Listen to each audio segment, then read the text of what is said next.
So ಇನ್ನು ರಾಜ್ಯದಲ್ಲಿ ದೊಡ್ಡ ಪ್ರಮಾಣದಲ್ಲಿ ಮಳೆಯಾಗಿದೆ. ಎಲ್ಲ ನದಿಗಳು ಕೂಡ ತುಂಬಿ ಹರಿತಾ ಇವೆ, ಡ್ಯಾಮ್ಗಳು ಕೂಡ ತುಂಬಿವೆ. ತುಂಗಭದ್ರಾ ಉಕ್ಕಿ ಹರಿತಾ ಇದ್ದಾಳೆ. ಅಂಬಿಗರ ಚೌಡಯ್ಯನವರ ಐಕ್ಯ ಮಂಟಪಕ್ಕೆ ಜಲದಿಗ್ಬಂಧನ. ಚೌಡದಾನಪುರ ಅಲ್ಲಿ ಬರುವಂಥ ಅಂಬಿಗರ ಚೌಡಯ್ಯನವರ ಇಡೀ ನೋಡಿ ಅದು ಎಷ್ಟರ ಮಟ್ಟಿಗೆ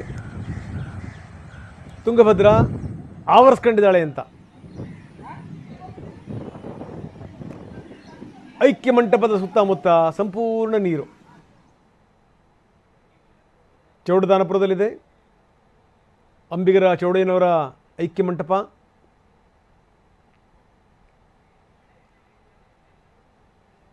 ತೆಪ್ಪದಲ್ಲಿ ತೆರಳಿ ಅಲ್ಲಿನ ಒಂದಷ್ಟು ವಸ್ತುಗಳನ್ನು ರಕ್ಷಣೆ ಮಾಡಿದ್ದಾರೆ. ಹಾವೇರಿಯ ಚೌಡದಾನಪುರ ಆ ದೃಶ್ಯಾವಳಿಗಳನ್ನು ನಾವು ನಿಮಗೆ ತೋರಿಸ್ತಾ ಇದ್ದೀವಿ. ನೋಡಿ ಎಲ್ಲಿ ತನಕ ನೀರು ಬಂದಿದೆ. ತೆಪ್ಪದಲ್ಲೇ ತೆರಳಿ ಐಕ್ಯ ಮಂಟಪಕ್ಕೆ ಸ್ವಾಮೀಜಿ ಮತ್ತು ಭಕ್ತರು ಪೂಜೆ ಸಲ್ಲಿಸಿದ್ದಾರೆ. ಜೊತೆಗೇನು ಅಂದರೆ ಆ ಪೈಪು ಗೀಪು ಅದನ್ನೆಲ್ಲವನ್ನು ಕೂಡ ಅಲ್ಲಿಂದ ಸ್ಥಳಾಂತರಿಸ್ತಾ ಇದ್ರು. ಅದನ್ನು ಕೂಡ ನಾವು ನೋಡಿದ್ವಿ. ಸುತ್ತಮುತ್ತ ಭಾಗದಲ್ಲಿ ವಿಪರೀತ ಪ್ರಮಾಣದಲ್ಲಿ ಮಳೆಯಾಗಿದೆ.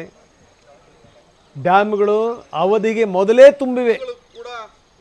ಜೂನಲ್ಲಿ ಈ KRS ತುಂಬದಂಥ ಉದಾಹರಣೆಯೇ ಇಲ್ಲ. KRS ತುಂಬಿತು ಜೂನಲ್ಲಿ. ಪೂಜೆ ಕೂಡ ಸಲ್ಲಿಸಿದರು ಮುಖ್ಯಮಂತ್ರಿಗಳು, ಉಪಮುಖ್ಯಮಂತ್ರಿಗಳು. ಹೀಗೆ ಬೇರೆ ಬೇರೆ ಡ್ಯಾಮ್ಗಳಲ್ಲೂ ಕೂಡ ವಿಪರೀತ ಪ್ರಮಾಣದಲ್ಲಿ ನೀರು ಸೇರ್ತಾ ಇದೆ.